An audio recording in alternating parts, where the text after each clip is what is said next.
10 minute মানে 10 minute, আর এই 10 মিনিটেই তৈরি হবে অত্যন্ত সুস্বাদু মিষ্টি দই। ঠান্ডা হতে যা সময় একটু, এই যা। তাহলে আর দেরি কেন, অপেক্ষা না করে চলে যাব মূল রেসিপিতে।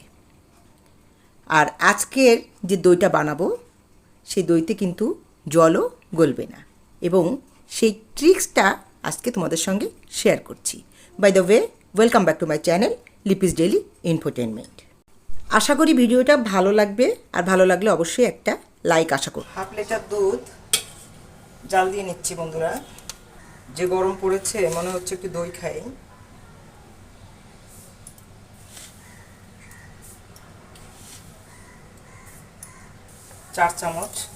চা চামচের চিনি দিয়ে দিলাম। দুধটাকে ঘন করে নিতে হবে। দেখো অনেকটা ঘন হয়েছে এটা। আর এখানে 3 চামচ সরিয়ে রেখেছি। এটার সঙ্গে গুঁড়ো দুধ অ্যাড করব। একটু ঠান্ডা করে নিয়েছি, গুঁড়ো দুধ অ্যাড করে নেব।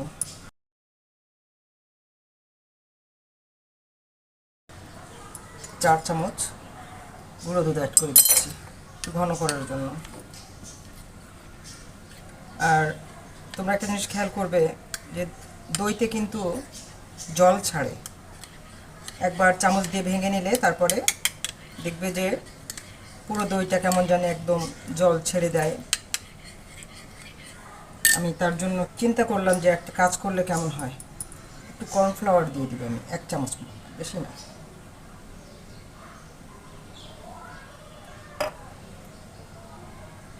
হালকা একটু কর্নফ্লাওয়ার এবার ভালোভাবে গুলে নেব, যাতে করে কোনো লাম্পস না থাকে।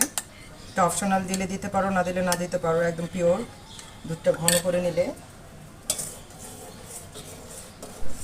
কোনো কিছু দেওয়ার প্রয়োজনই হবে না, যদিও সময় একটু বেশি লাগবে। এই যে দুধটা দেখো একদম অনেকটা কমে গেছে। অ্যাড করে দিচ্ছি।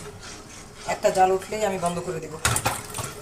বেশিক্ষণ জাল দেওয়া যাবে না, কর্নফ্লাওয়ার দেওয়া হয়ে গেলে এটা একদম ভারী হয়ে যাবে। বেশি ঘন ঘন নাড়তে হবে। ভালো কথা, সাবস্ক্রাইব করেছো তো? যদি না করে থাকো অবশ্যই সাবস্ক্রাইবটা করে পাশে থেকো। আর যে সকল বন্ধুরা সাবস্ক্রাইব করে অলরেডি দেখছো তাদেরকে অসংখ্য ধন্যবাদ। বন্ধ করে সরিয়ে রাখছি। এবার ক্যারামেল করে নেব।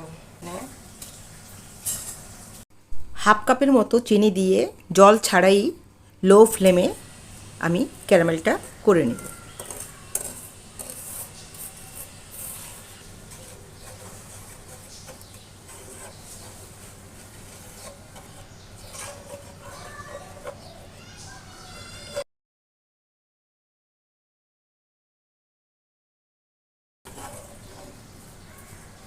আর জাল দিব না বন্ধুরা, চুলাটা বন্ধ করে দিচ্ছি।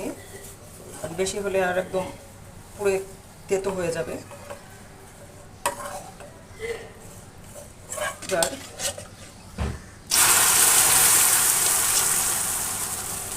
আপনার দুধটাকে ঢেলে দেবো। ভিডিওটা পেজ থেকে দেখলে অবশ্যই ফলো দিয়ে রেখো, লাইক দিও।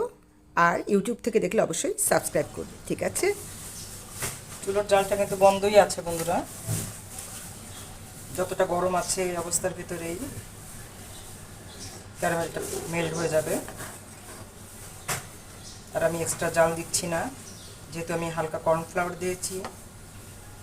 জাল দিলে এটা আবার বেশি ঘন হয়ে যাবে।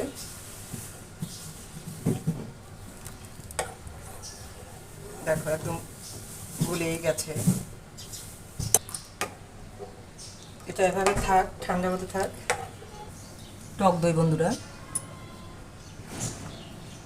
টক দইটা জল ছাড়িয়ে নেব। 1 কাপ মতো, ছোট 1 কাপ মতো টক দই দিব।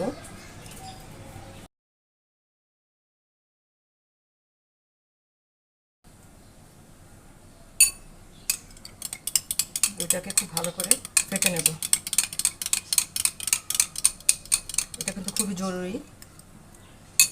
ভালো করে ফেটে না নিলে কোনো জায়গায় সাদা থাকবে, কোনো জায়গায় টক হবে, কোনো জায়গায় মিষ্টি হবে, ছাড়া ছাড়া ভাব হয়ে যাবে। কিন্তু যদি ভালো করে ফেটে নেই তাহলে আর এই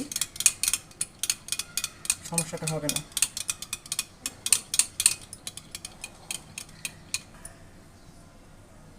দেখো এটা আঙুল দিয়ে রাখা যায়, তার মানে এখন এটাকে প্রসেসিং করা যায়। বেশি গরম থাকলে আবার ছানা কেটে যাবে, দই আর দইয়ের মতো মনে হবে না।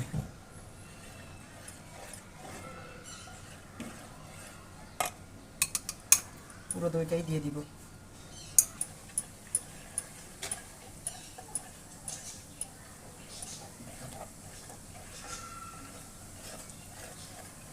এটা কিন্তু এখনই দই হয়ে গেছে, দেখেছো? যে কোনো পাত্র হলেই হবে, যে কোনো একটা পাত্রে বসালেই দইটা পারফেক্ট জমে যাবে। আমি এরকম একটা বাটিতে ঢেলে নিচ্ছি, ভালো করে ট্যাপ করে উপরটা সমান করে দেব। এটা 3-4 ঘন্টা যে কোনো গরম জায়গায় রেখে দিলে এমনিতেই জমে যাবে। তারপরেও আমি যেহেতু ইনস্ট্যান্ট করতে চাচ্ছি, তাড়াতাড়ি করতে চাচ্ছি, একটা কড়াইতে জল বসিয়ে দিয়েছি, বসিয়ে দেবো। উপরে এরকম একটা ঢাকনা দিয়ে দেবো, চাপা দিয়ে রাখবো। এর উপরে আমি এরকম একটা তোয়ালি দিয়ে আটকে দেবো, যাতে করে পুরো স্টিমটা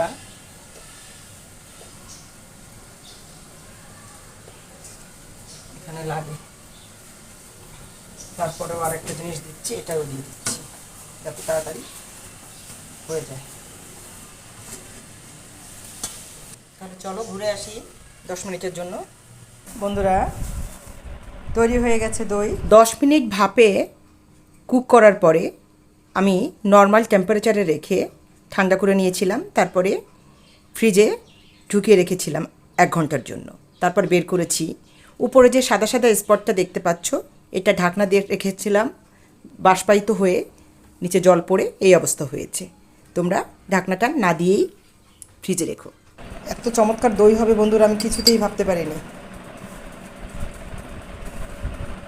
ভিডিওটি ভালো লাগলে লাইক, কমেন্ট, শেয়ার করো। নিজেরা বাসায় করে খেও, যেভাবে করলাম আমি।